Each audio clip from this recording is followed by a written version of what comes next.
You searched how to buy shares of CMB Tech NV, a publicly listed technology company on Euronext trading under the ticker CMBTO.OL. This video is for educational purposes only and is not financial advice. To buy shares, you need a broker account, and I will use eToro as an example to show the process. After registering, you must verify your account, typically with an identity document, and add funds before you can place an order. Use the platform search bar and type the ticker CMBTO.OL to find the exact listing. Make sure you select the Euronext result so you locate the correct stock. Open the asset page to review basic company information and the live price chart.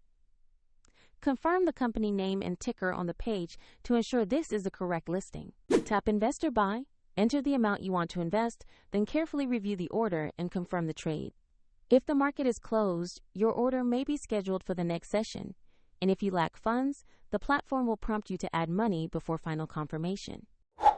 After execution, your new position will appear in your portfolio for tracking. For the platform link and more information, see the description below.